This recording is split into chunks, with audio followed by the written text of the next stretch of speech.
The wind in Cheyenne had teeth. It was not the civilized, damp breeze of Boston that merely chilled the skin. This Wyoming wind bit to the bone, carrying with it the grit of 1,000 miles of untamed land and the sharp, metallic scent of the railroad. Abigail Warren clutched the yellow slip of paper in her gloved hand, the words already memorized, seared into her mind like a brand. Cannot marry you. Found another. Do not come. 3 short, brutal sentences that had just dismantled her entire world. The steam engine hissed a final, mournful sigh, its great iron wheels settling into silence. Around her, the platform was a chaotic symphony of life. Cowboys with leather chaps and spurs that jingled with every step herded bewildered-looking families. Prospectors with wild eyes and dusty beards argued over the price of a mule. Women in bonnets, their faces tight with the strain of the long journey, tried to keep track of children who scattered like startled quail. The air was thick with the smells of coal smoke, manure, and frying bacon from a nearby cook wagon. For Abigail, it smelled like the end of the world. She took a slow, deliberate stock of her situation, a habit ingrained by her practical Boston upbringing. One large trunk, containing all her worldly possessions, including a carefully packed wedding dress of ivory lace that now seemed a cruel joke. One small valise, and in her reticule, $17.23. Not enough to return to Boston in shame, barely enough to survive a week in this wild, indifferent town. Her fiancé, or rather, her former fiancé, Jay Whitmore, had been her anchor, her future. Now, she was adrift in a sea of red dust and strangers. Pride, a stubborn and foolish companion, told her to hold her head high, but fear was a cold knot in her stomach. What was a woman of good breeding but limited practical skills to do in a place like this? She could not cook much beyond tea and toast, a skill Mrs. Hodgson, her family's housekeeper back home, had often lamented. Her knowledge of Latin and French literature would be of little use here. Her uncle, a physician, had taught her some basic medicine, how to clean a wound and set a simple fracture, but she was hardly a doctor. She was, in short, utterly useless. The whistle for the eastbound train shrieked, a sound that sliced through her despair. That was it. She would use what little money she had and go. It did not matter where. Anywhere but here. Anywhere she would not have to face the pitying or speculative glances that would surely come if her story got out. She took a step toward the ticket office, her resolve hardening. It was then that a flash of red hair and gingham shot past her. A little girl, no older than 5, chased a small wooden bird that had tumbled from her grasp, its painted wings cartwheeling precariously close to the platform's edge. The girl's laughter pealed, a bright, innocent sound in the grimy air. As she lunged for the toy, time seemed to slow. Abigail saw the girl's small boot slip on a loose piece of gravel. She saw the chasm between the platform and the iron rails below. A dark, greasy maw waiting to swallow a child whole. Without a second thought, Abigail dropped her valise and lunged. Her fingers closed around the thin fabric of the girl's dress, the momentum pulling them both to their knees, just inches from the edge. The wooden bird fell, clattering onto the tracks below. The girl let out a startled cry, her wide blue eyes staring up at Abigail in shock. For a moment, they just knelt there, the roar of an approaching freight train filling the air, the vibration humming through the wooden planks beneath them. "Lily," a man's voice, raw with terror, cut through the noise. A pair of large, dusty boots appeared in her line of sight. Abigail looked up into the most intense pair of blue eyes she had ever seen. They were the color of a deep mountain lake, set in a face that was tanned and weathered by the sun and wind. Lines were etched at their corners and across his brow, telling of hardship and worry. He was tall, broad-shouldered, and moved with a desperate urgency that spoke of pure, unadulterated fear. He scooped the little girl into his arms, crushing her against his chest, He buried his face in her fiery red hair, his whole body trembling.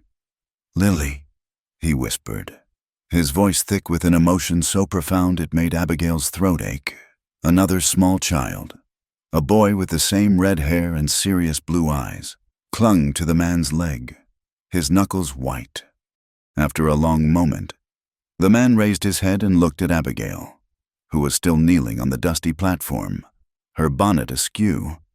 The raw terror in his eyes slowly gave way to a dawning, immense gratitude. "Thank you, ma'am," he said, the words catching in his throat. I turned my back for a second." Abigail slowly got to her feet, brushing the dust from her skirt. Her own heart was hammering against her ribs. A delayed reaction to the shock and the fear. "She is all right," Abigail said, her voice surprisingly steady. "That is all that matters." The man nodded, still holding his daughter as if he might never let her go. He looked at Abigail, at her fine but travel-worn dress, at the tremor in her hands that she could not quite control, at the desolation in her eyes that had nothing to do with the near accident. He seemed to take in her entire predicament in a single, sweeping glance. He set the little girl down, though his hand never left her shoulder. The boy remained pressed against his side. The wind howled, whipping a strand of Abigail's brown hair across her face and threatening to steal her bonnet. The man's gaze was direct, searching. "My twins need a mother, Lee." The rest of the word was stolen by the wind, or perhaps he cut it off himself as he instinctively glanced down at his daughter, who answered, "Yes, Papa," from the safety of his side. The eastbound train let out another piercing whistle, a final call for departure. The moment hung there, suspended between the shriek of the train and the ceaseless moan of the wind. 3 strangers on a train platform, their lives thrown together by a tumbling wooden toy. An impossible, insane thought had been given voice. Abigail stared at him, certain she had misheard.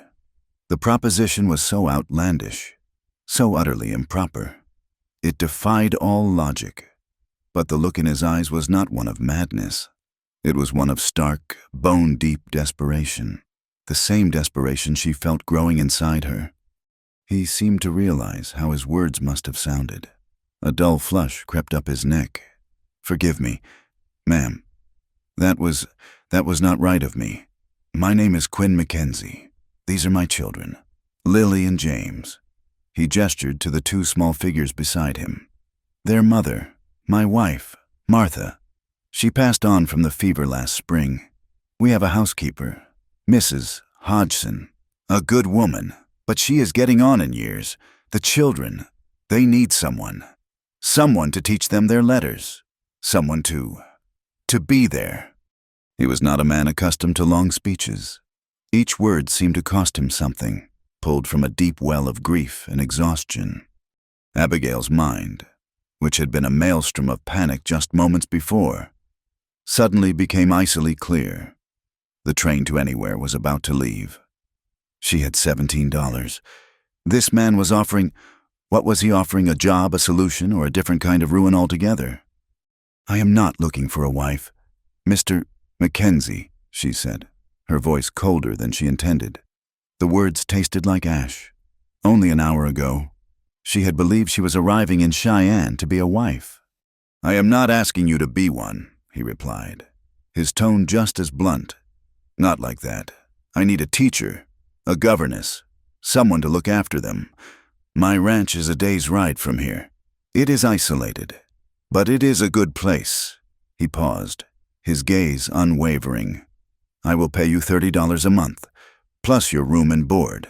I cannot offer more." $30 a month. It was a fortune. It was survival. It was a lifeline thrown to a drowning woman.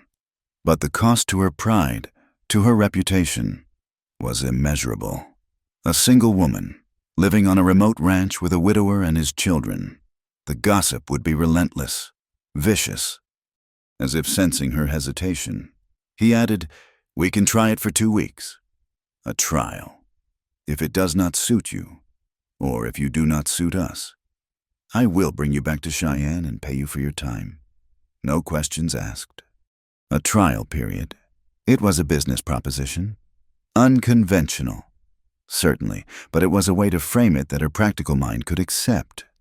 2 weeks. In 2 weeks, she could earn enough to buy a ticket to somewhere more civilized, somewhere she could find proper work. She could endure anything for 2 weeks. "I am Abigail Warren," she said, finally introducing herself. "From Boston."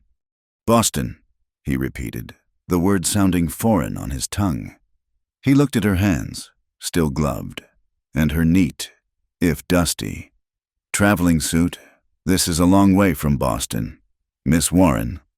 "Yes," she said quietly, "it is." The final whistle blew.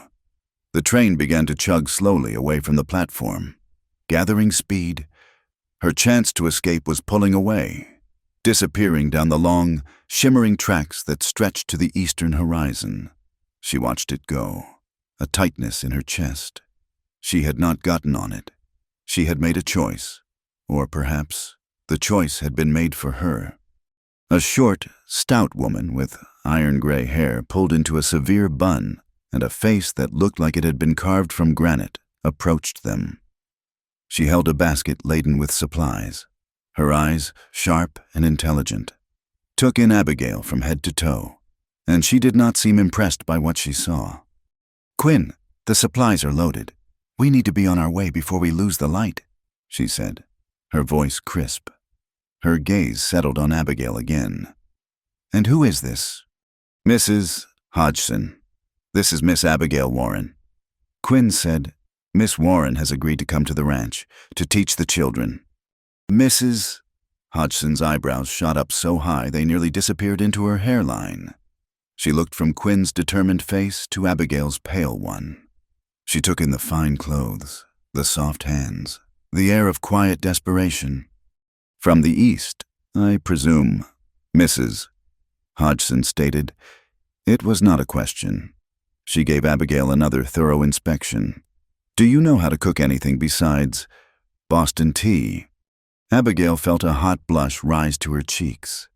"I can manage the basics, Mrs. Hodgson, and I am a quick learner." The older woman just gave a noncommittal grunt. It was clear she was not convinced. The battle for this woman's approval, Abigail realized, would be a steep one. Quinn seemed oblivious to the tension between the two women. His focus was on the practicalities. "My wagon is over here, Miss Warren. I will get your trunk." As he walked away, Abigail was left under the stern scrutiny of Mrs. Hodgson and the curious blue eyes of the two small children. James hid shyly behind the housekeeper's skirts, but Lily stepped forward. She looked down at the empty tracks where her toy had fallen, then back up at Abigail. "Thank you for saving me, Miss," she said in a small, clear voice. Abigail's heart gave a painful squeeze. She knelt down to be at the girl's level. "You are very welcome, little Lily." Quinn returned, hoisting her heavy trunk onto his shoulder as if it weighed nothing. "The coffee at my place?" he said to Abigail, his tone matter-of-fact as he led the way towards a sturdy buckboard wagon. "Is a bit strong. It could raise the dead." Despite the turmoil in her soul, a small, unexpected smile touched Abigail's lips. She looked at the stoic rancher, the wary housekeeper, and the two motherless children with their father's startling blue eyes. She thought of the $17 in her purse and the useless wedding dress in her trunk, a relic of a life that no longer existed. This was madness. It was a leap into an unknown far more frightening than any train journey. But it was also the only path that had opened before her, with a deep breath that tasted of dust and wind. Abigail Warren followed them. The world outside of Cheyenne unrolled like a bolt of coarse, earth-toned fabric. The clatter and grime of the town fell away, replaced by the rhythmic creak of the wagon wheels and the whisper of wind through immense grasslands that stretched to a sky so vast it seemed to press down on the soul. Abigail sat in the back of the buckboard, her valise at her feet, her trunk secured behind her. She was wedged between a sack of flour and a crate of tinned goods, a position that felt oddly appropriate for her new, uncertain station in life, in the front. Quinn Mackenzie handled the reins with a quiet, confident economy of motion, his broad back a silent testament to a life of hard physical labor. Beside him, Mrs. Hodgson sat ramrod straight, a sentinel in a gray bonnet, her disapproval a palpable force. The children, however, were a bridge between the two solitudes. At first, they were quiet, intimidated by the stranger in their midst. But the prairie was their playground, and its allure was too strong to resist for long. James, the more serious of the two, pointed out a hawk circling high overhead, his small finger unwavering. Lily, whose curiosity was a living, breathing thing, peppered Abigail with questions. Was Boston bigger than Cheyenne? Did they have cowboys there? Did the ocean taste like salt? Abigail answered each question patiently, her voice soft. It was easier to talk to the children than to face the silence of the adults. She found herself describing the crowded streets of her former home, the tall brick buildings, the ships in the harbor with their towering masts. It felt like describing a dream, a life that belonged to someone else. Hours passed. The sun climbed high, beating down with an intensity Abigail had never experienced. Quinn stopped the team by a meandering stream, its banks dotted with cottonwood trees that offered a sliver of shade. "Time to water the horses and stretch our legs," he announced. As soon as the wagon stopped, Lily and James scrambled down and ran to the water's edge, their laughter echoing in the quiet air. They immediately became engrossed in a game of counting the small, green frogs that leaped from the muddy bank into the clear, cool water. 7, Lily squealed, pointing a triumphant finger. "I saw 7. "I saw 8, James countered, his brow furrowed in concentration. Quinn knelt by the stream, cupping his hands to drink. He looked over at his children, and, for a fleeting moment, the deep lines of worry on his face softened. A shadow of a smile touched his lips before vanishing. He was a man who had forgotten how to let happiness linger. Abigail approached the stream, her movement stiff after the long ride. She dipped her handkerchief in the water and pressed it to her forehead, the coolness a blessed relief. She watched the children, a strange ache in her chest. They were so full of life, so oblivious to the complexities of the adult world that had brought her here. Life, she thought, simply continues, like the stream flowing and the frogs jumping. It does not stop for a woman's broken heart. Quinn stood and walked over to one of the horses, a beautiful gray mare with a gentle disposition. He ran a hand down her flank, murmuring to her in a low voice. "That's Moonlight," James said, having tired of the frogs and wandered over to Abigail's side. She was Mama's horse. The simple statement landed with the weight of a stone. Abigail looked at the horse, then at Quinn's back. Moonlight, a name full of memory and tenderness. She now understood the careful way he handled the mare, the softness in his voice. This animal was a living link to the wife he had lost. They resumed their journey, the landscape growing wilder, the distant mountains rising like jagged purple teeth against the horizon. They crossed a wide, muddy patch where the wagon wheels sank deep, and Quinn had to use all his strength, his voice sharp and commanding, to urge the horses through. It was a raw display of power and determination that was both frightening and impressive. It was late in the afternoon when it happened. A jackrabbit, startled from its hiding place in a patch of sagebrush, darted directly in front of the team. The lead horse shied, but Moonlight, perhaps more sensitive or more high-strung, reared violently. Quinn's hands tightened on the reins, his voice a low, calming rumble. But it was too late. The mare bolted sideways, crashing through a low, tangled fence of barbed wire that Abigail hadn't even noticed. Moonlight let out a terrible, high-pitched scream of pain. Quinn was off the wagon in an instant, wrestling the panicked animal to a halt. The mare's left foreleg was bleeding freely from a long, ugly gash where the rusted wire had torn through her flesh. "Whoa, girl, whoa now," Quinn soothed, His voice strained. He examined the wound, his face grim. "Mrs." Hodgson let out a sharp gasp. The children, their faces pale with fright, huddled together in the back of the wagon. For a moment, everyone was frozen. But then, Abigail's training, the long-ago lessons from her uncle, took over. "Mr. Mackenzie," she said, her voice clear and steady, cutting through the panic. "We need clean water and strips of cloth, now." Quinn looked up at her, startled by her tone of command. He saw not a frightened woman from the east, but someone who knew what she was doing. He nodded curtly. "Mrs. Hodgson, the water canteen." Abigail was already climbing down from the wagon, her movement swift and purposeful. She ignored the mud that stained the hem of her dress. She reached under her skirt and, without a second's hesitation, ripped a long, wide strip from her petticoat. "Mrs."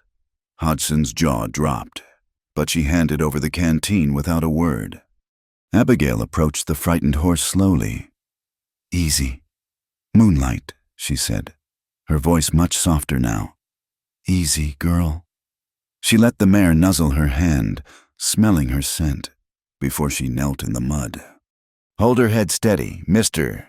Mackenzie," she instructed, with remarkable gentleness. She began to clean the wound, pouring water over it to wash away the dirt and grime. The gash was deep.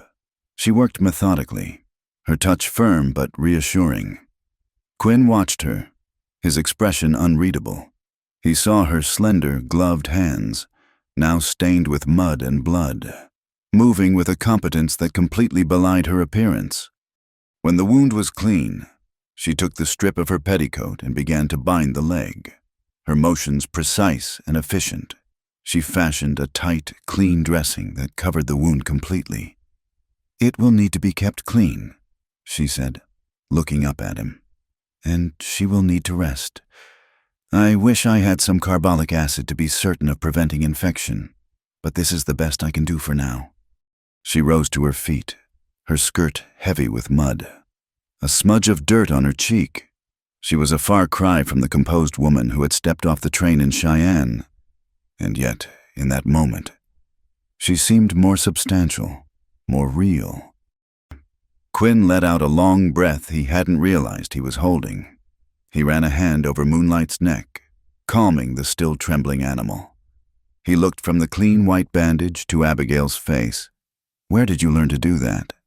he asked, his voice quiet. "My uncle is a physician in Boston," she explained simply. "He believed a practical education was as important as a classical one." Quinn just nodded. He looked at her, and for the first time he saw something more than a potential complication. He saw strength. He saw a solution. A small measure of the immense weight on his shoulders seemed to lift. Even Mrs. Hodgson seemed to be looking at her with a newfound, if grudging, respect. The rest of the journey was made at a slower pace. As dusk began to settle, painting the sky in shades of orange and violet, they crested a low hill. Below them, nestled in a valley carved by a winding creek, was the Mackenzie Ranch. A sturdy log house with a wide porch stood at its center, smoke curling from a stone chimney. A large barn, several corrals, and a few smaller outbuildings were clustered nearby. It was an island of order in a vast wilderness. It was isolated, as he had said, but it also looked peaceful. It looked like a home. Inside, the house was simple and clean. The main room served as a kitchen, dining room, and living space. A large stone fireplace dominated one wall. The furniture was handmade, sturdy and functional. It was a man's home, softened only by a few touches, a colorful, hand-stitched quilt draped over a rocking chair, a small pot of wilting wildflowers on the windowsill. The ghost of a woman's presence lingered in the air. Mrs. Hodgson immediately set about preparing a meal, her movements brisk and efficient. Quinn led Abigail to a small room at the back of the house. It contained a narrow bed with an iron frame, a small wooden chest for her belongings, and a washstand with a pitcher and bowl. A single window looked out over the endless prairie. It was spare, but it was clean, and it was hers, at least for the next 2 weeks. Dinner was a quiet affair. They gathered around the heavy wooden table. Quinn bowed his head. "Lord, we are grateful for this food and for seeing us home safely." Amen. It was short, direct, and heartfelt. Mrs. Hodgson served a hearty beef stew, but the biscuits she placed on the table were another matter. They were Quinn's contribution, made earlier in the day, and they were dark, dense, and formidable. James picked one up and tapped it on the table, making a solid clunking sound. Quinn's ears turned red. He cleared his throat. "They are a bit solid," he admitted, staring down at his plate. It was a small failure, but it seemed to magnify his larger struggle, his inadequacy in filling the void Martha had left. Abigail picked one up. It was as heavy as a river stone. She looked at Quinn's mortified face, at the children trying to stifle their giggles, and at the tense silence that had fallen over the table. She knew this was a fragile moment. She smiled, a genuine, warm smile that reached her eyes. "Mr. Mackenzie," she said, her voice light. A bullet of this sort would make the enemy apologize for resisting. The words hung in the air for a second. Then, Lily let out a delighted peal of laughter. James joined in.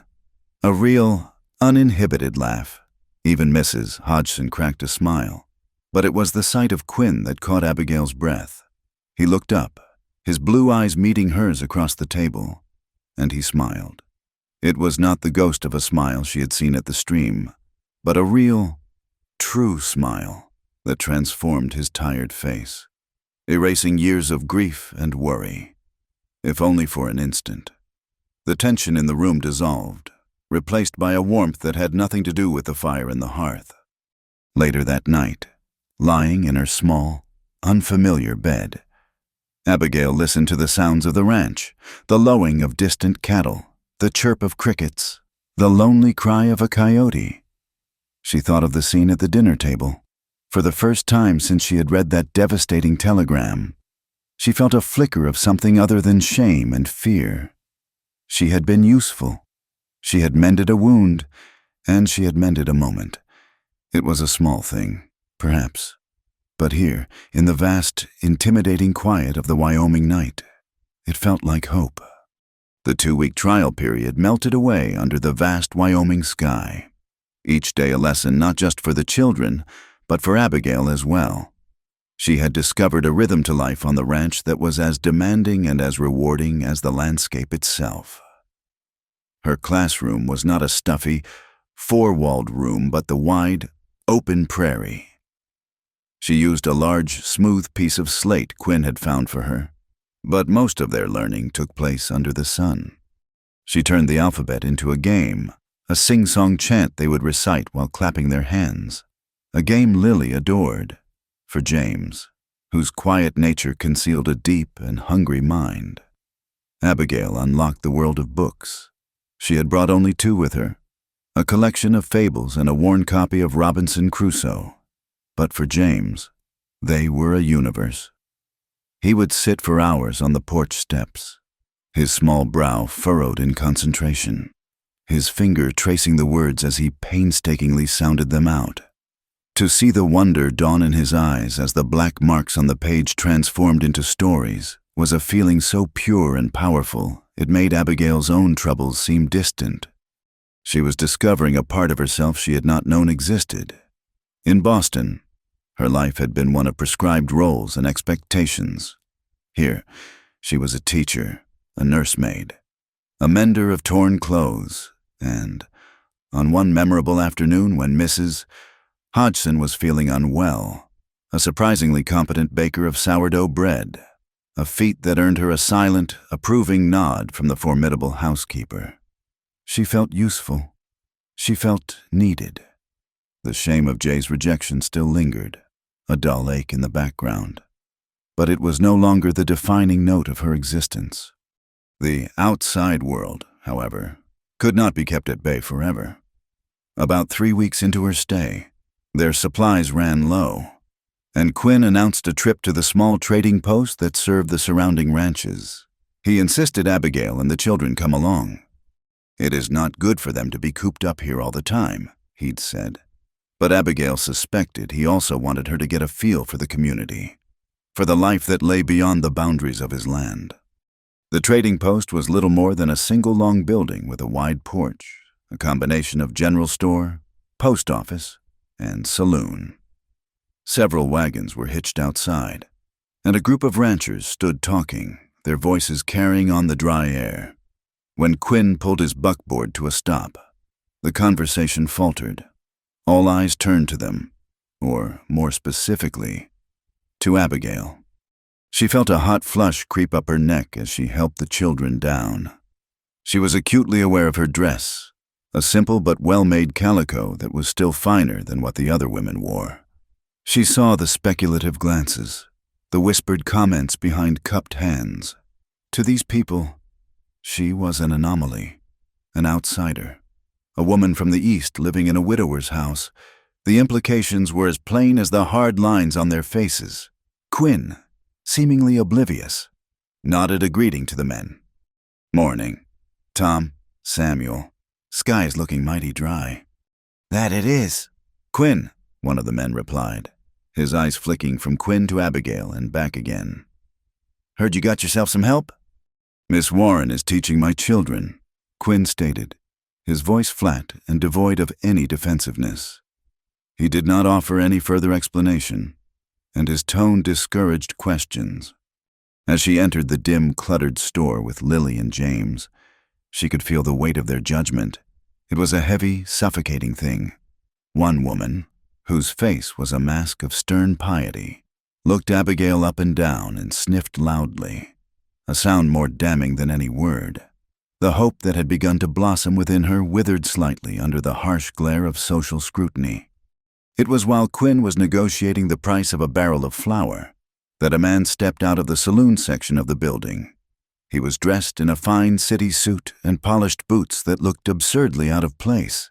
His face was smooth and prosperous, his eyes small and shrewd. "Mackenzie," the man said, his voice as slick as his oiled hair. "Just the man I was hoping to see."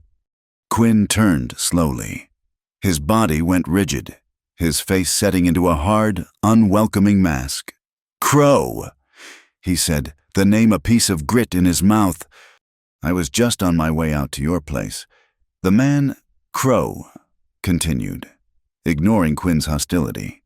He smiled, a thin, predatory expression. "Wanted to talk to you about that northern pasture, the one that runs along the survey line for the new railroad spur." "It is not for sale," Quinn said bluntly. Crow's smile widened. "Everything is for sale, my friend, for the right price. But this is not about a sale. It is about a correction, a survey error from the original territorial claim. It seems your boundary marker is off by a good 200 yards. All that creek access, it actually belongs to the railroad's land grant." He produced a folded document from his coat pocket. "I have the paperwork right here." Abigail watched Quinn's hands clench into fists at his sides. The air in the store crackled with tension. This was not a business negotiation, it was a threat, delivered with a smug, legalistic bow. "My deed is filed and clear at the land office in Cheyenne," Quinn said, his voice dangerously low. "My father worked that land before me. That boundary has stood for 20 years. "Mistakes are made," Crow said with a shrug. "The railroad has the finest surveyors from back east. I am afraid their measurements will hold up in any court. But I am a reasonable man. I am prepared to offer you a small compensation for your trouble, to avoid any unpleasantness." "Get off my land, Crow," Quinn said, taking a step forward. Crow held up his hands in a gesture of mock surrender. "Just a friendly warning. Mackenzie, progress is coming. You can either be paid by it or be crushed under its wheels." He tipped his hat to Abigail, his eyes lingering on her for a moment too long, before turning and walking out of the store. The ride back to the ranch was silent and heavy. Quinn's anger was a storm cloud filling the wagon. The land that Silas Crow wanted to take was not just any pasture. The creek that ran through it was the most reliable source of water for his herd.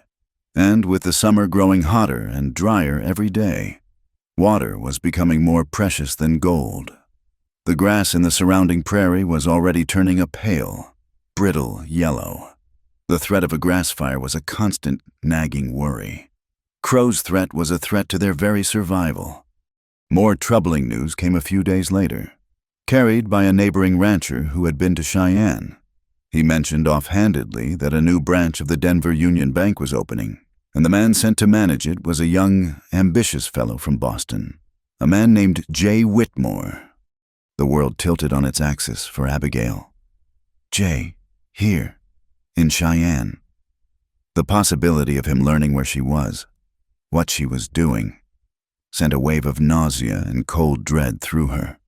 The fragile new life she was building felt suddenly precarious, as if it could be shattered by a single encounter, a single word from the man who had already broken her. The vastness of the West, which had seemed like a refuge, suddenly felt terrifyingly small. That evening, the mood at the dinner table was subdued. The children, sensitive to the anxieties of the adults, were quiet. Mrs.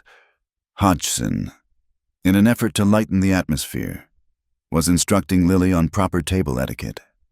You will address Miss Warren as Miss Warren. Lily, she said sternly, as the little girl reached for another biscuit, a much improved, lighter version baked by Abigail that morning. It is the proper way. Lily paused, her biscuit halfway to her mouth. She looked at Abigail, her blue eyes wide and serious. Then she looked at her father. But Papa, she said, her voice small but clear in the quiet room. Can I call her Miss Mama? The silence that followed was absolute.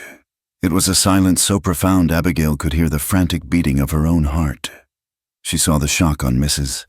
Hodgson's face, the deep, complicated emotion that flickered in Quinn's eyes. It was a child's innocent question, born of a longing so deep it was heartbreaking. It was also a question that laid bare the entire, impossible situation they were in. Abigail did not know what to say. Her throat was tight. She was their teacher, their governess, a temporary employee on a 2-week trial that had stretched into a month.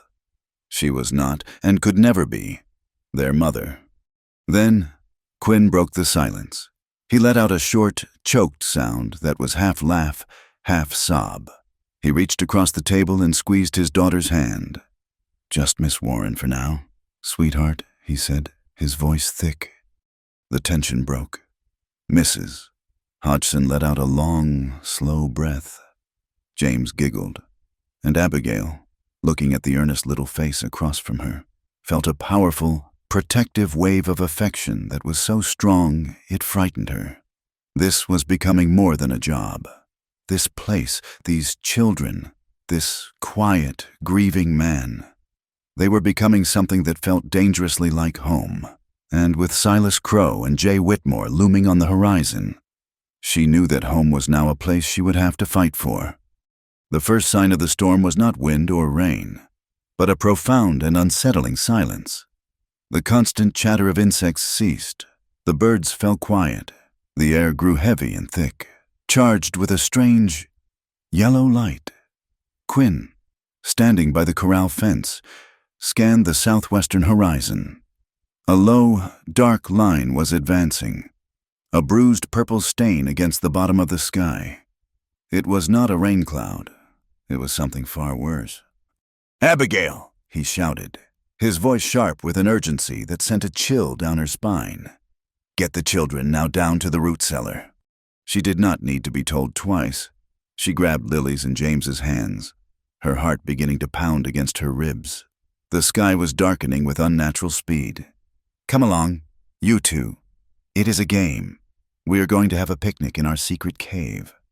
She herded them toward the heavy slanted doors of the cellar built into the side of a small hill behind the house. The wind was beginning to rise now, a low moan that grew steadily in pitch. As she wrestled with the thick wooden bolt, she saw Quinn racing toward a far pasture where a group of newborn calves huddled together, their mothers bellowing nervously. Mrs. Hodgson was rushing from the chicken coop, shooing the frantic birds inside. Abigail finally got the doors open and hurried the children down the steep earthen steps into the cool, dark space. It smelled of damp soil, potatoes, and stored apples. She pulled the heavy doors shut, plunging them into near blackness. The roar of the wind instantly muffled to a deep, terrifying rumble. She fumbled for the lantern she knew was kept on a ledge, her hands trembling as she struck a match. The small flame flickered to life, casting long, dancing shadows on the stone walls and dirt floor. The storm hit the house with the force of a physical blow. The ground beneath them seemed to vibrate, and fine streams of dust began to trickle through the cracks in the cellar doors. Lily began to cry, and James pressed himself against Abigail's side, his small body rigid with fear. "It is all right," Abigail said, her voice a calm anchor in the roaring chaos. She drew them close. "It is just the big wind singing a very loud song. And while it sings, I will tell you a story." She began to tell them one of the fables from her book, the one about the clever mouse who outsmarted a great lion. She embellished the tale, giving the mouse a squeaky voice and the lion a deep, rumbling growl that mimicked the storm outside. The children, captivated, slowly relaxed. They huddled together in the small circle of lantern light, a tiny island of warmth and safety while the world outside was being torn apart. For what felt like an eternity, Abigail told stories, her voice never wavering, even as the storm raged and the house above them groaned under the assault. When the roaring finally subsided, replaced by an eerie silence, they waited a few more minutes before Abigail dared to push open the doors. The world she emerged into was alien and new. Everything, the house, the barn, the very air itself, was coated in a thick layer of red dust. The sky was a hazy, sickish brown. It was a world scrubbed of all its color and life. Quinn was staggering toward the house, his face a mask of filth, his clothes torn. He was breathing heavily, but he was unharmed. "The calves are safe," he managed to say. "I got them into the barn just in time." Relief washed over Abigail, so potent it left her weak. Mrs. Hodgson was already assessing the damage, her face grim. But as the dust began to settle, Abigail noticed something else. Along the northern pasture, the one that bordered the disputed creek, a section of the barbed wire fence was down. It was not just broken. It looked as if it had been deliberately cut. A cold knot of suspicion formed in her stomach. "Quinn," she called, her voice quiet. "The fence." He followed her gaze, and his face hardened. He walked over to it, his long strides eating up the ground. He knelt and examined the wires. "Cut clean," he said, his voice dangerously low. This was not the storm. While he was looking at the fence, Abigail's eyes scanned the ground. The dust, which had been an instrument of terror, had also become a perfect canvas. And on that canvas, she saw them hoofprints, dozens of them, not just from their own cattle, but shod horses as well. And they were all leading away from the ranch, toward the creek. She knew, with a sudden, chilling certainty, what had happened. Someone had used the storm as cover. They had cut the fence and driven off a portion of their herd. She looked toward the creek, her mind racing. Quinn was exhausted, but they could not wait. "They cannot have gotten far," she said, thinking aloud. She looked around, her eyes falling on a pile of dry kindling and sagebrush near the house that had been miraculously sheltered from the wind. An idea, born of a story she had read about the natives of this land, took root. "I will build a fire. A signal. Your neighbors will see the smoke."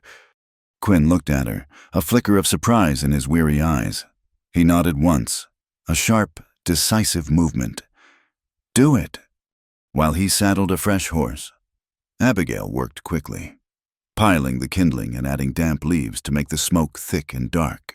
Soon, a column of black smoke was rising straight up into the hazy, still air, a deliberate man-made mark on the ravaged landscape. Within the hour, 2 riders appeared on the horizon. It was Tom and Samuel, the ranchers they had seen at the trading post. They rode up, their faces grim. "We saw your smoke." "Quinn," Tom said, "saw the storm veer your way. Trouble." "Rustlers," Quinn said. "The word like a curse. Used the storm for cover. Headed for the North Creek." The men's faces hardened. This was an attack on one of their own. And in this land, that was an attack on all of them. Without another word, the 3 men rode out, their rifles held ready across their saddles. Abigail, left behind with Mrs. Hodgson and the children, could only watch and wait, her stomach twisted in a knot of anxiety.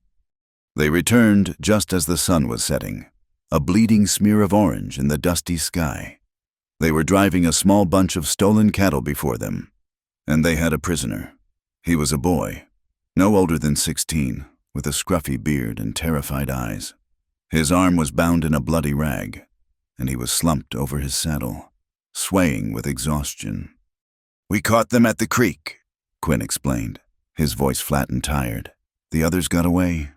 This one was not so lucky." They brought the boy into the barn. He had a shallow gunshot wound on his upper arm, a furrow where a bullet had grazed the flesh. He was sobbing quietly, a mixture of pain and fear. The other men wanted to take him straight to the sheriff in Cheyenne, but Abigail stepped forward. "Let me see to his arm first," she said, her voice firm. "He is no use to anyone if he bleeds to death or the wound gets infected." She sent Mrs. Hodgson for hot water and clean cloths. She approached the boy, who flinched away from her. "I am not going to hurt you," she said gently. "I am just going to clean that wound." Her calm demeanor seemed to disarm him.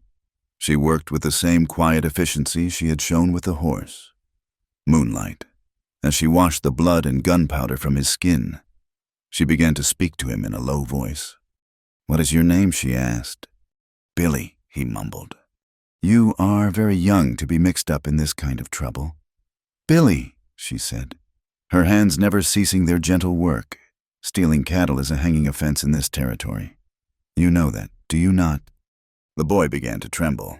"I needed the money. I was told it would be easy." "Who told you that?" Abigail asked, her voice still soft, her eyes fixed on his. "Who paid you to do this?" The boy shook his head, his lips clamped shut, but Abigail saw the fear in his eyes. She finished bandaging his arm, her touch surprisingly gentle. She looked him straight in the eye, her expression not angry, but filled with a kind of weary sorrow. "Lying will not help you now, but the truth might. The judge might show leniency to a boy who is led astray, especially if that boy helps to bring a much bigger villain to justice." Billy stared at her, his young face a battlefield of fear and indecision. He looked at Quinn's hard, unforgiving face, and then back at Abigail's. Her compassion, where he had expected only rage, was what finally broke him. "It was Crow," he whispered, the name barely audible. "Mr. Silas Crow. He paid us. He said the cattle were on his land anyway, that Mackenzie was a thief." The community hall, which served as a church on Sundays, was packed. Word had spread quickly. An impromptu court was convened, presided over by Judge Miller, a traveling circuit judge who happened to be in the area. The room was hot and smelled of sawdust and sweat. Silas Crow was there, looking unruffled in his fine suit, a slick, well-dressed lawyer from Cheyenne by his side. The lawyer argued circles around Quinn, using legal terms and citing obscure territorial statutes that no one in the room understood. He painted Crow as a victim, a businessman merely trying to protect his rightful property, and Quinn as a stubborn squatter. He dismissed the confession of the boy, Billy as the desperate lies of a common criminal. Quinn, who had presented his deed and stated his case in plain, honest terms, found himself floundering. He was a rancher, not a lawyer. He could feel the tide of opinion in the room beginning to turn against him. Doubt was creeping into the eyes of his neighbors. It was then that Abigail stood up. She was holding the large piece of slate she used to teach the children. All eyes turned to her. "Judge Miller," she said, her voice clear and steady, ringing through the silent room. "Perhaps I can make this simpler." She walked to the front of the room and set the slate on a small table. Using a piece of chalk, she began to draw. Her hand was steady, her lines precise. She was not a trained surveyor, but she had a mind for logic and a good memory. "This is the original survey marker, as described in Mr. Mackenzie's deed," she said, drawing a small X, a large, split stone by the old cottonwood. "And this," she drew a wavy line, "is the creek. The deed grants Mr. Mackenzie all the land for 500 yards north of this marker, including all water access from the creek along that line." She then drew a second, straighter line. "This is the proposed route for the railroad spur, as Mr. Crow has described it. And this," she drew another X, "much farther south, is where Mr. Crow's surveyor claims the boundary markers should be." Her drawing was stark and clear. It showed Crow's claim for what it was a blatant attempt to move the boundary line and seize the land with the creek. Crow's lawyer jumped to his feet. "Objection, this is not an official survey. This woman is an amateur. Her drawing is meaningless." Judge Miller held up a hand. He was looking at the slate, his brow furrowed. "It may be an amateur drawing, Counselor," he said slowly, "but it makes a great deal more sense than the convoluted map your own surveyor provided." He looked at Abigail. "Miss Warren, you have a very clear head for figures." She then added one final detail. She sketched the area where the fence had been cut and the path the rustlers had taken. It led directly from Quinn's pasture to the land Crow was trying to claim. "They were not just stealing cattle," Abigail said quietly. "They were moving them from one part of Mr. Mackenzie's land to another, to create the illusion that they were already on Mr. Crow's property." A murmur went through the crowd. The pieces clicked into place.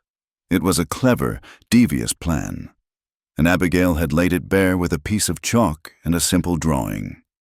Judge Miller slammed his gavel down. "Based on the evidence of the deed and the compelling testimony we have heard, I am placing a temporary injunction on Mr. Crow. The boundary line described in the original Mackenzie deed will stand as the legal boundary, pending a full review by the territorial court in Cheyenne." He then turned a hard gaze on Silas Crow. "And I would advise you, Mr. Crow, that associating with known cattle thieves is a very dangerous business in this part of the country." A cheer went up in the small hall. Quinn's neighbors clapped him on the back. He stood there, stunned, a look of profound relief on his face. He looked over at Abigail, and the gratitude in his eyes was so intense it made her heart skip a beat. Amid the celebration, Abigail saw Silas Crow. He was not looking at the judge or at Quinn. He was staring directly at her.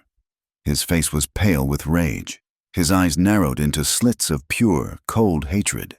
He had been beaten, publicly humiliated, by a woman with a piece of slate, and Abigail knew, with a certainty that chilled her to the bone, that this was far from over. He would not forget this, and he would not forgive her. The victory at the community hall was a temporary reprieve, a dam holding back a river that was still rising.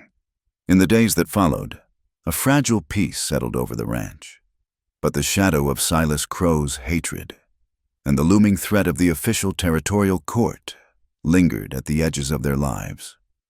Quinn worked with a grim, relentless determination, mending the cut fence and riding the perimeter of his land daily, his rifle never far from his hand. The truce with the outside world was uneasy, but within the walls of the small log house, something new and delicate was beginning to grow. The bond between Abigail and the children had deepened into a steady, quiet affection. She was their teacher and their confidant, the fixed point in their small, uncertain universe. And her relationship with Quinn had shifted, subtly but irrevocably. They had faced a common enemy, and in doing so, had become allies in a way that transcended their simple business arrangement. They moved around each other with a new awareness, a shared understanding that needed no words. One evening, after the children were asleep and Mrs. Hodgson had retired to her room, Abigail stepped out onto the porch for a breath of cool night air. The day had been scorching, another in a long line of rainless days, but the nights were a blessing, clear and cool under a canopy of stars so bright they seemed close enough to touch. She leaned against a porch post, tracing the constellations her father had taught her so long ago in a world that now felt a universe away. The screen door creaked open and Quinn stepped out, holding 2 tin cups of coffee. He handed one to her, his fingers brushing hers for a fraction of a second. "Could not sleep," he said, his voice a low rumble in the quiet. He leaned against the railing beside her, not too close, but near enough that she could feel the warmth radiating from him. They stood in comfortable silence for a long time, sipping the strong, hot coffee and watching the heavens. The vast, silent prairie stretched out before them, a sea of silvered grass under the moonlight. "Thank you," Quinn said finally, his gaze fixed on the distant horizon. "For what you did at the hall. I am not a man of many words. Miss Warren, I do not know how to. I would have lost that land. I would have lost everything. You would have found a way, Mr.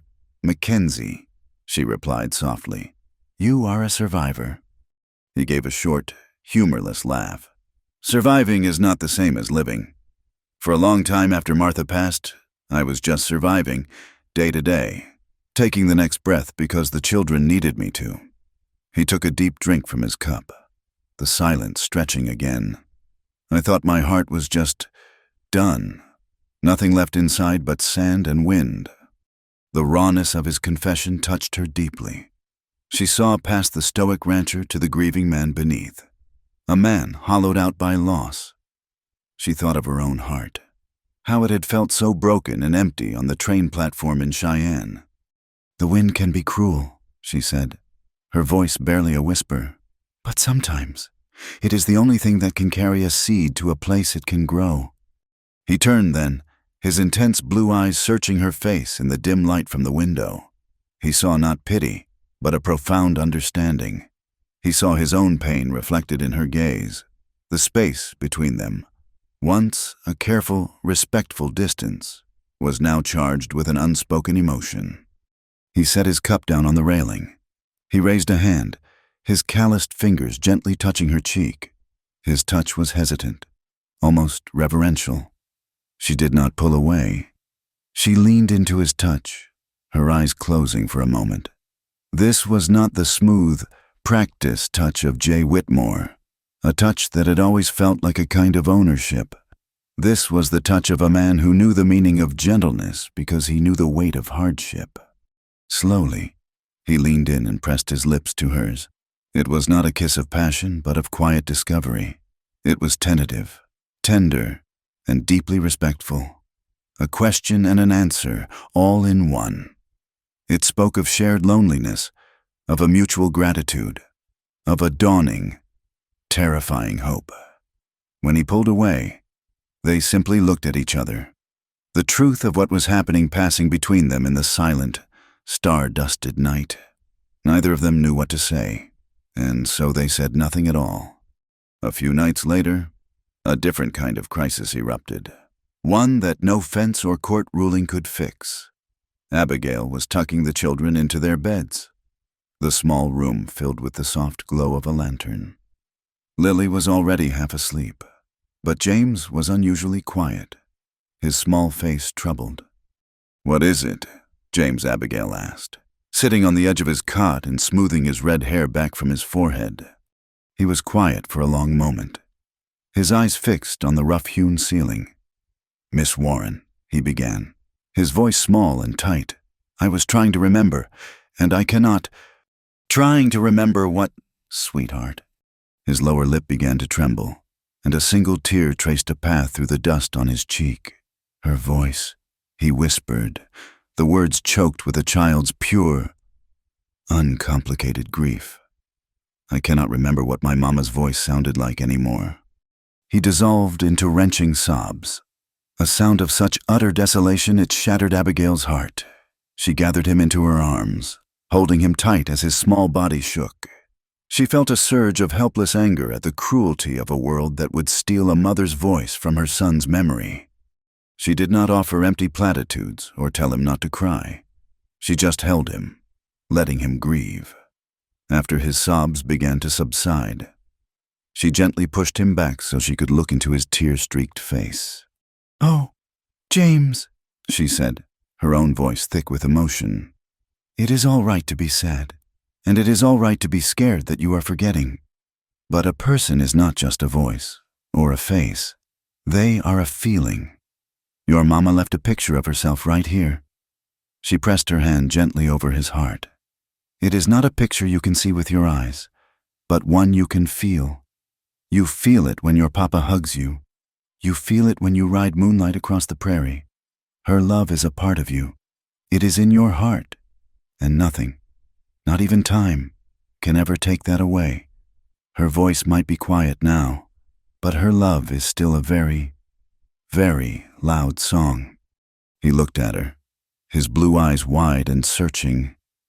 He did not say anything, but he leaned his head against her shoulder, his breathing slowly returning to normal. From the doorway, unseen in the shadows, Quinn stood and watched, his throat tight, his heart aching for his son and swelling with a feeling for this woman that he was not yet ready to name. The next afternoon, a smart, polished buggy, a stark contrast to the mud-splattered farm wagons of the area, pulled up in front of the ranch house. Abigail was on the porch, showing Lily how to braid blades of grass together. When she saw it, her blood ran cold. She recognized the horse, a high-stepping bay. She recognized the driver, Jay Whitmore. He swung down from the buggy, looking handsome and prosperous in a tailored suit. A picture of Boston civilization dropped into the rugged heart of Wyoming. He took in the rustic log house, the dusty yard, the woman in a simple calico dress, and a look of pity and distaste crossed his features.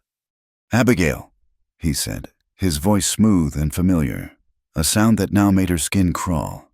"My goodness, I heard some ridiculous rumor in town, but I refuse to believe it. To find you in a place like this, it is unthinkable."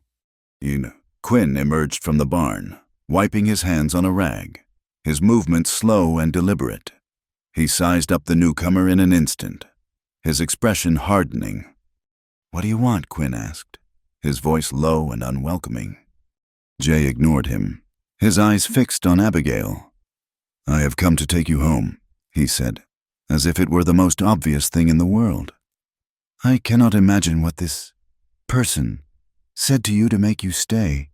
I admit my telegram was abrupt, but it was a matter of family duty, a misunderstanding. The Whitmore family honor demands that I see you safely back to Boston. You cannot possibly stay here." He spoke as if she were a lost piece of property to be reclaimed.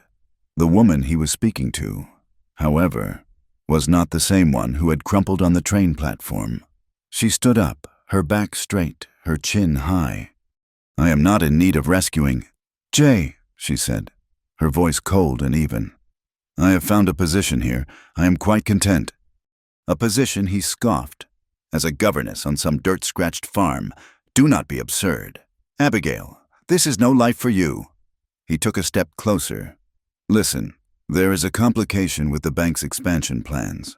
This rancher," he gestured dismissively at Quinn, "is holding up progress, refusing to sell a key parcel of land the railroad needs. It is a foolish, sentimental attachment to a useless piece of dirt." And then Abigail understood. The timing was too perfect. The mention of the land was too specific. "The railroad," she said, the pieces clicking into place with sickening clarity. "You are working with Silas Crow." A flicker of annoyance crossed Jay's face. He had not meant to reveal so much. "Mr. Crow is a business associate. This has nothing to do with you. This is about your reputation, your future." "I think this has everything to do with me," she replied, her voice like ice. "You think you can come here, offer me my old life back, and in return, I will convince Mr. Mackenzie to sell his land to your associate. You're using me, Jay, just as you always have." The accusation hit its mark. Jay's handsome face flushed with anger. "I am offering you a way out of this squalor. I am offering you your dignity back." "My dignity," Abigail said, a humorless smile touching her lips, "is something I found for myself. Right here. It was not in a telegram, and it is certainly not in your buggy." She turned to Quinn, who had remained silent, watching, his fists clenched. "Mr. Whitmore is leaving now." Jay stared at her, his mouth agape, utterly confounded. This was not the pliable, agreeable woman he had intended to marry. This was someone else entirely. He looked from her defiant face to Quinn's unyielding one, and his expression curdled into a sneer of contempt. "Have it your way," he spat. "But do not come crying to me when this farmer of yours loses everything. Mr. Crow is a very influential man." He turned on his heel, climbed back into his buggy, and drove away, leaving a cloud of dust and the stench of his spoiled ambitions hanging in the air. Abigail stood on the porch, her body trembling with a mixture of rage and triumph. She had faced her past and had not faltered. Quinn came and stood beside her, his presence a solid, reassuring weight. He did not say anything, but he reached out and took her hand. His grip was firm, a silent acknowledgement of the new battle that had just been declared, a battle they would now face together. The change came with a sudden, unnatural chill that had nothing to do with the setting sun. The air, which had been dry and hot for weeks, turned sharp and bitingly cold. A strange gray light filtered through the clouds that had gathered with astonishing speed. And then the first flakes of snow began to fall. They were large and wet, melting as soon as they touched the parched earth. A meteorological freak. An early autumn storm that felt like a violation of the natural order. Quinn was already on horseback, a grin set to his jaw. "This is not right," he said, pulling on heavy leather gloves. "The herd is scattered in the high pasture. If this snow sticks, they will drift, get lost in the gullies. I have to get them down to the sheltered valley." He looked at Abigail, his eyes full of a worry that went beyond the cattle. "Bolt the doors. Keep the fire high. I will be back by morning." "Be careful," she said, her voice tight with an unspoken fear. She watched him ride out, a solitary figure against the swirling white, until the snow swallowed him completely. Inside, the house felt small and isolated, a tiny bastion of warmth against the storm that was now raging in earnest. The wind howled around the eaves, and the snow began to accumulate, a thick, silent blanket that was rapidly burying the world. Abigail kept the fire roaring, the flames a cheerful, defiant dance against the growing cold. Mrs. Hodgson was unusually quiet, her knitting needles clicking with a nervous rhythm. It was around midnight when Abigail heard the cough coming from the children's room. It was a small, dry sound, but it sent a spike of alarm through her. She went in and found Lily tossing restlessly in her cot. Her cheeks flushed a feverish red. Her skin was hot to the touch. Abigail's heart constricted. A simple fever could be a death sentence in a place this isolated, with the nearest physician a day's ride away, a journey made impossible by the storm. All her uncle's lessons came flooding back to her. She moved with a calm she did not feel, dipping a cloth in a basin of cool water and laying it on Lily's forehead. "Her fever is high," she said to Mrs. Hodgson, who had followed her into the room. "We need to get it down. Do you have any willow bark?" The older woman nodded, her face pale with worry. Together, they worked through the long, dark hours. They brewed the bitter willow bark tea, forcing a few sips down the sick child's throat. They kept a constant vigil, changing the cool cloths, stoking the fire, and listening to the storm and Lily's labored breathing. James, awake and frightened, huddled in a blanket by the fire, his eyes wide in the flickering light. Sometime in the deepest, coldest part of the night, There was a loud crash from outside. It sounded like a tree branch, or perhaps something heavier, a section of the corral fence. Abigail would later learn, unable to bear the weight of the heavy, wet snow. But at that moment, all she could focus on was the small, hot hand she held in her own. Just before dawn, when the world was a maelstrom of wind and white, there was a loud, insistent pounding on the front door.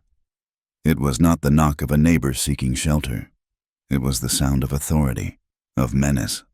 Abigail's first thought was of Quinn, that he was hurt, that someone had found him. She rushed to the door and drew the heavy bolt. Standing on the porch, their fine coats covered in snow, were Silas Crow and Jay Whitmore. Behind them, a burly, hard-faced man she recognized as the local sheriff stood impassively. "Miss Warren," Crow said, his voice oozing a false sympathy as he pushed his way inside, bringing a blast of frigid air with him. "A terrible night. We came as soon as we heard what Abigail demanded, her body forming a protective barrier in front of the hallway that led to the children's room. The bank in Cheyenne received a wire this afternoon," Jay explained, his expression a carefully constructed mask of regret. "The loan Mr. Mackenzie took out last year to purchase breeding stock. It seems he has defaulted." The note was called in. "That is impossible," Abigail said, her mind reeling. "Quinn is meticulous with his finances. I have seen his ledgers." Crow produced a sheaf of official-looking papers from his coat. "It is all here. I'm afraid. A promissory note, due upon demand, the collateral he put up, given the recent fall in cattle prices and the ongoing drought, is no longer sufficient to cover the debt. The bank has no choice but to foreclose. The sheriff is here to serve the eviction notice." He held out the paper for her to see. Her eyes scanned the document. It looked official, but then she saw the signature at the bottom, Quinn Mackenzie.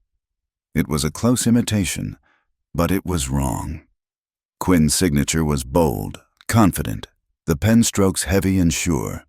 This one was hesitant, the loops and angles just slightly off. The work of a man carefully copying something he had seen. It was a forgery, a clumsy one. If you knew what to look for. "This is a lie," she said, her voice shaking with a cold, clear rage. "This signature is not his." The sheriff shifted his feet uncomfortably. "Ma'am, it is a legal document, filed with the bank." "I will not sign anything," Abigail said, her gaze locking with Crow's. "And you will not set 1 foot further into this house. There is a sick child in that room. You will leave. Now." "Now, Abigail," Jay began, stepping forward and placing a hand on her arm. "Do not make this more difficult. This is for the best. You do not belong here. I can take you away from all of this." She shook his hand off as if it were a snake. "Get out." At that moment, the front door was thrown open. Quinn stood there, framed in the doorway, a figure carved from ice and fury. Snow clung to his hat and shoulders, and his face was gaunt with exhaustion and cold. But his eyes burned with a fire that seemed to suck the warmth from the room. He took in the scene in a single, sweeping glance. Abigail, pale but defiant. Crow and Jay, like vultures in his home. The sheriff, looking ashamed of his part in it all. What is the meaning of this? Quinn's voice was a low growl. "Mackenzie," Crow said, recovering his composure. "A simple business matter. It seems you are no longer the owner of this ranch." Quinn's gaze fell on the papers in Crow's hand, then on Abigail's face. He saw the truth in her eyes. He did not say another word. He simply turned and walked toward the barn. Crow, sensing a different kind of confrontation, followed him. Jay hesitated, then turned back to Abigail. "He is going to lose. Abigail," Jay said, his voice a low, urgent whisper. "Crow has the law, the bank, everything on his side. Come with me. I will take you back to a life you understand." She looked at him, at his handsome, earnest face, and she felt nothing but a profound and weary contempt. She walked past him to the barn door and stood in the opening. The air inside was cold and smelled of hay and animals. Quinn and Crow were facing each other in the center of the wide, packed earth floor. "I do not need anyone to save me from my own family," Abigail said, her voice clear and strong, ringing through the frozen air. The words were a declaration, a vow. She was no longer Abigail Warren of Boston. She was a woman of this place, of this family, and she was home. Jay stared at her, his face a mixture of disbelief and fury. He had lost. He had utterly and completely misjudged the woman he thought he knew. The confrontation was cut short by the sheriff. "That is enough," he said, his voice firm. "This will be settled in front of Judge Miller in the morning." The next day, the storm had passed, leaving the world pristine and silent under a blanket of brilliant white snow. The sky was a sharp, cloudless blue. They all gathered in the same community hall, the room now cold despite a pot-bellied stove roaring in the corner. Crow's lawyer was smug and confident. He presented the promissory note, the foreclosure notice, the legal weight of the bank behind him. It seemed an open and shut case. When it was her turn to speak, Abigail did not make an emotional plea. She walked to the front of the room and placed Quinn's ledger on the judge's table. It was a simple, sturdy book, its pages filled with Quinn's neat, strong handwriting. "Judge Miller," she began, her voice calm. "This ledger contains a record of every transaction Mr. Mackenzie has made for the past 5 years. You will find the record of the loan in question, from last spring. You will also find a record of every single payment he has made, on time, without fail. The last one was made less than a month ago." She then produced a small stack of letters. "This is the correspondence between Mr. Mackenzie and the bank. It includes receipts for his payments." She paused, then held up a single, slim envelope. "And this is a letter from Mr. J. Whitmore, the manager of the new bank, sent to Mr. Mackenzie just last week. It appears it was put in the wrong envelope by mistake. It was intended for his business associate, Mr. Silas Crow." A deathly silence fell over the room. J. Whitmore went as white as the snow outside. Abigail began to read. The letter was short and damning. It laid out the entire scheme, the plan to use the fake promissory note, the timing with the storm, the intention to seize the land for the railroad before the territorial court could review the boundary dispute. It was a confession, signed in Jay's own arrogant hand. When she finished, Judge Miller looked up, his face like thunder. He looked at Jay Whitmore and Silas Crow, who seemed to shrink in their fine city clothes.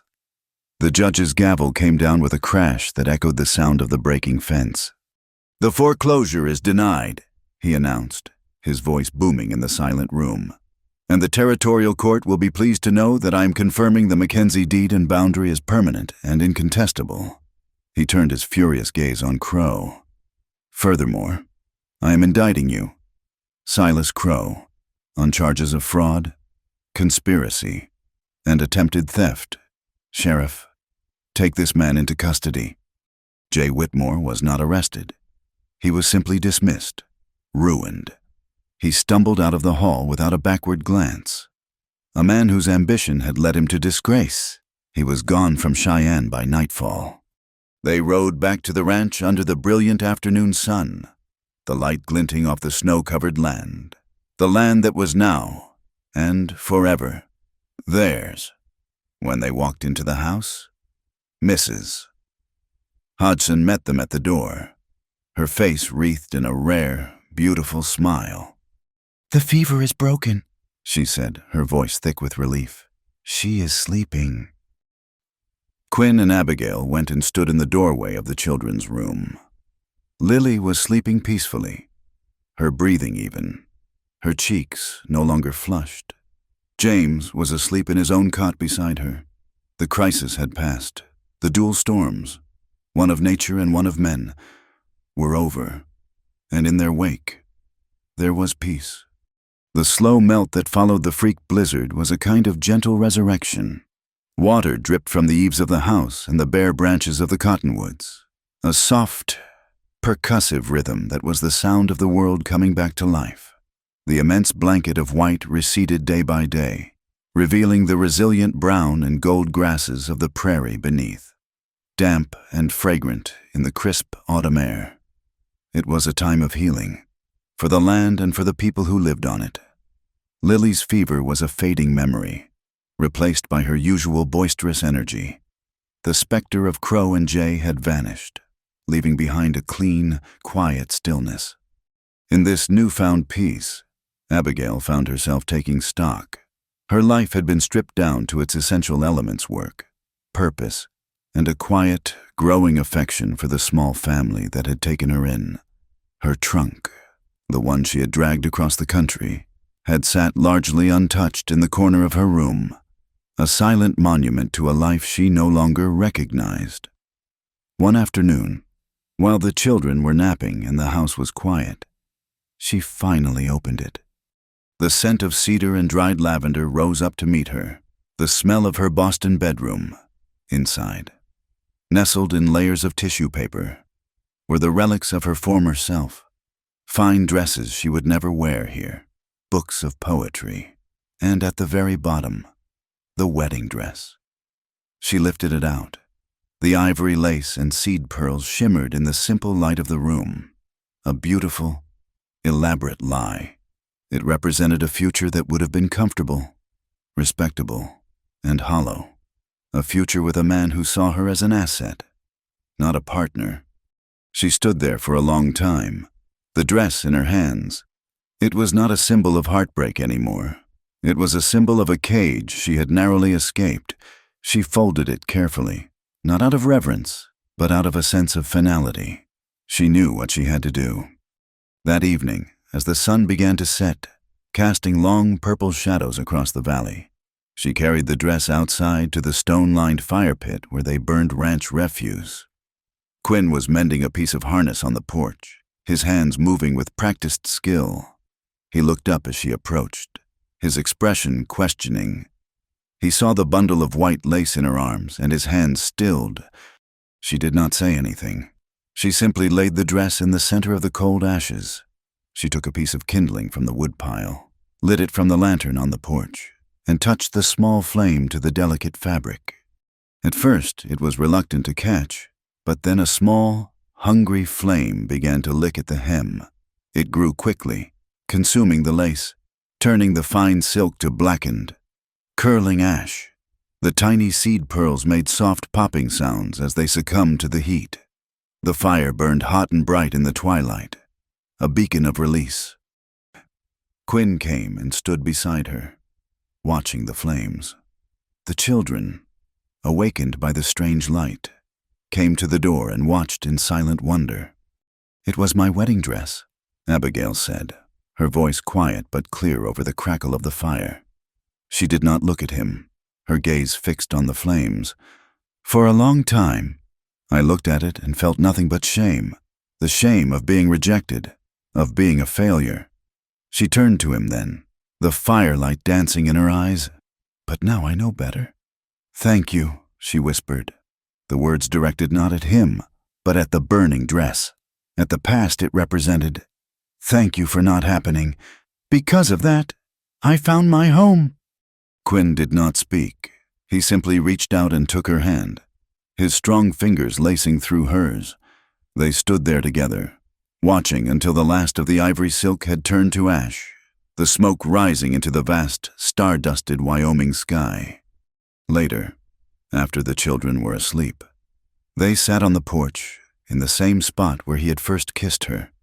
The night was cold now, a true autumn chill, and a heavy quilt was draped over their laps.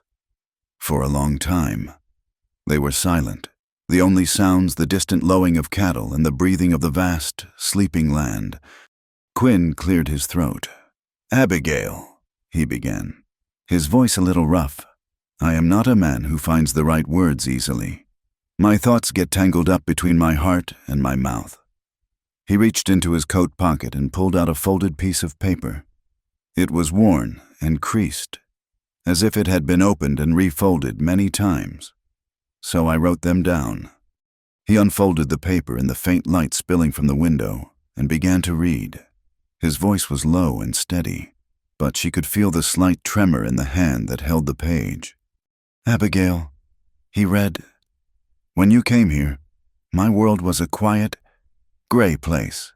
I was a father to my children, but I had forgotten how to be anything else. I thought that part of my life was over, a door that had been closed and locked forever. You did not just open that door. You built a whole new window and let the sun in. You taught my children their letters, but you taught me how to feel again. You faced down thieves and liars with a piece of chalk and a courage I have never seen in any man. You have the heart of a lion and the hands of a healer." He paused, taking a deep breath. "I cannot offer you the life you would have had in Boston. I cannot offer you fine dresses or fancy parties. This life is hard. The winters are cruel. The summers are unforgiving. And there are no guarantees. But I can offer you my hand, to hold when you are weary. I can offer you my back, to help carry the burdens, and I can offer you my whole heart. For all the days of my life, I promise to listen, even when I do not have the words to answer. I promise to respect you, not just as a woman, but as my partner. I promise to build a life with you, side by side. Abigail Warren. Will you marry me?" He finished reading and looked at her, his heart in his eyes, vulnerable and hopeful. Tears were streaming down her face, but they were not tears of sorrow. She reached out and touched his cheek. "Yes," she whispered. "Oh, yes, Quinn, yes." He let out a long, shuddering breath of pure relief. He then reached into his pocket again and pulled out a small, worn velvet box. He opened it. Inside, on a bed of faded silk, was a simple gold ring set with a single, deep blue sapphire. "It was my grandmother's," he said quietly. "Not Martha's. I wanted it to be something new. For us." He slid the ring onto her finger. It was a perfect fit. The next morning, they sat the children down at the big wooden table. Quinn held Abigail's hand, the sapphire on her finger a small, bright spark of color in the morning light. "James, Lily," Quinn began, his voice serious, "Miss Abigail and I, we love each other very much. We have decided that we want to be a proper family. We want to get married." The children were silent, their expressions unreadable. They looked at their father, then at Abigail. "So you would not be our teacher anymore?" James asked, his brow furrowed with the practical concern of a little man. "I will always be your teacher," Abigail said gently. "But I would also be, well, I would be here always, as your father's wife." Lily had been watching Abigail's face, her own expression a mixture of confusion and a dawning, wondrous hope. She looked at the new ring on Abigail's finger. "So," she began, the word coming out as a whisper. She looked at her father, who nodded his encouragement. She turned back to Abigail, her blue eyes wide and searching. "So we could call you Mama Abigail." She tested the word, her voice soft and tentative, as if it were a fragile, precious thing. The sound hung in the quiet room, filled with all the longing of a motherless child. A wave of emotion so powerful it was almost painful washed over Abigail. She felt Quinn's hand tighten on hers. She knelt down in front of the little girl and pulled her into a hug. "Yes, sweetheart," she whispered into Lily's red hair. "You can." Word of the engagement spread through the small community with the speed of a prairie fire. On their next trip to the trading post, they were not met with suspicion, but with heartfelt congratulations. Tom and Samuel clapped Quinn on the back so hard he nearly stumbled. Their wives, who had once looked at Abigail with such doubt, now embraced her, welcoming her into their small, tight-knit circle. They had seen her stand with one of their own against the storm, and that was all the proof of character they needed. When they mentioned they wanted a simple wedding on the ranch before the first real snows of winter set in, the community mobilized. Nonsense. Tom's wife, Mary, declared, "Simple does not mean you have to do it all yourselves." A few days later, a half-dozen wagons pulled up to the ranch. The men, led by Tom and Samuel, came with saws and hammers and set about building a simple but beautiful arch of stripped pine logs in the yard. The women arrived with baskets of food, bolts of cloth, and an unstoppable tide of cheerful advice. And at the center of it all was Mrs. Hodgson. She had shed her skepticism completely, transforming into a brisk and formidable wedding planner. She directed the men on the placement of the arch, organized the women into teams for baking and sewing, and oversaw the entire operation with the strategic genius of a battlefield general. She had taken Abigail under her wing, her gruff affection a constant, reassuring presence. The ranch, once a place of quiet grief, was now filled with the sounds of laughter, hammering, and the cheerful, bustling energy of a community coming together to celebrate a new beginning. The wedding day dawned bright and clear, bathed in the soft, golden light of a perfect Wyoming autumn. The sky was a high, brilliant blue, and the air was crisp, carrying the sweet, earthy scent of curing hay and the sharp tang of pine. The arch the men had built stood proudly in the yard, decorated by the women with ribbons and clusters of wild asters and goldenrod, the last stubborn flowers of the season. It was not a grand affair, but it was a beautiful one, infused with the warmth and sincerity of the community that had made it happen. Judge Miller, his usual stern demeanor softened by a genuine smile, stood before the arch to officiate. The entire valley, it seemed, was gathered in the yard. The men stood in their Sunday best, their hats held respectfully in their hands. The women wore bright dresses, their faces beaming. Children, scrubbed clean and wriggling with excitement, chased each other through the crowd, their laughter a bright, musical counterpoint to the low murmur of conversation. Abigail stood beside Quinn, her hand tucked securely in the crook of his arm. She wore a simple dress of dark blue wool, a color that brought out the fire in the sapphire on her finger. She had made it herself, with Mrs. Hodgson's expert guidance. It was not a dress for a Boston ballroom. It was a dress for a life of purpose, a dress for a woman who was not afraid of the wind. Quinn wore a new dark coat, his familiar boots polished to a high shine. He looked solid, dependable, a man rooted to his land and to his family. Lily and James stood beside them, holding hands. Lily wore a crown of wildflowers in her hair and clutched a small, hand-picked bouquet. James stood straight and tall, a serious little man taking in the gravity of the occasion.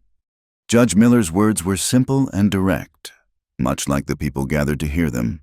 He spoke of resilience, of community, and of the surprising ways that life could mend a broken heart. When it was time for the vows, Quinn's voice, usually so steady, was thick with emotion. He spoke not of promises he could not keep, but of the simple, everyday truths of a shared life of waking before the dawn together, of facing the storms side by side, of building a future one day at a time.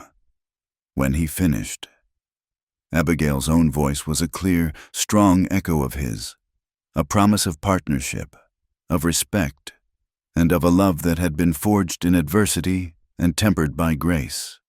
Quinn slid a simple, unadorned gold band onto her finger, placing it next to his grandmother's sapphire. The two rings, one old and one new, settled together as if they had always belonged there. When the judge pronounced them man and wife, a cheer went up from the crowd.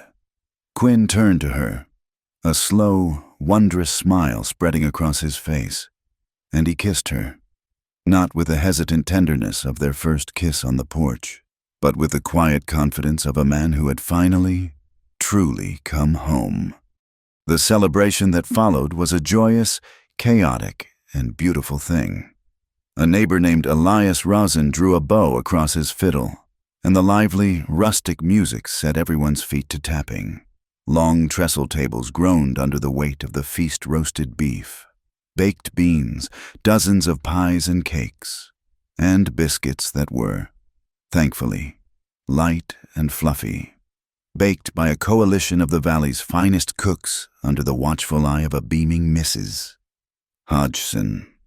The older ranchers gathered around the fire pit, telling stories of blizzards past, each one worse than the last, their tales a testament to the stubborn endurance of the people who called this harsh land home. The children played tag, their shrieks of laughter filling the air. Abigail watched it all, her heart so full it felt as if it might burst. This was not just a wedding. It was the weaving of a new family into the strong, resilient fabric of a community. Later, as the sun began to dip below the mountains, Quinn took her hand and led her to the center of the yard for the first dance. It was not a formal, practiced waltz. It was a simple, swaying dance, their feet moving in time with the fiddle's sweet, plaintive melody.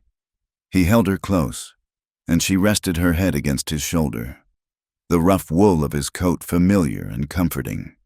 She closed her eyes, surrounded by the music, the laughter, and the warmth of his arms.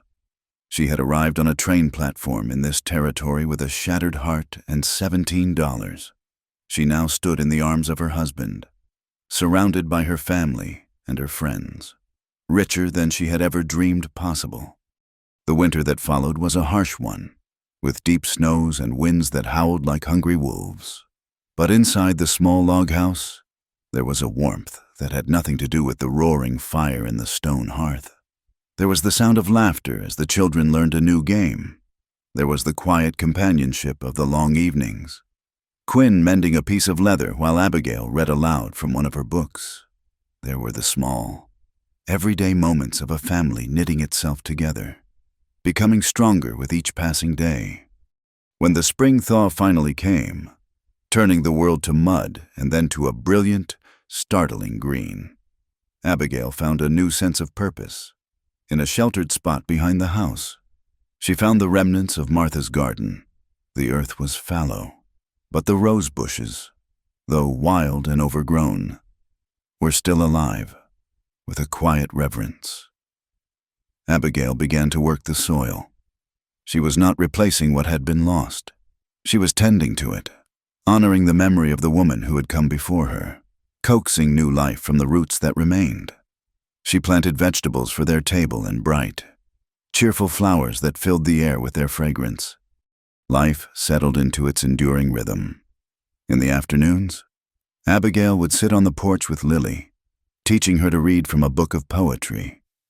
Lily's voice, once hesitant, grew confident, her small finger tracing the words that spoke of seasons and stars and the beauty of the world.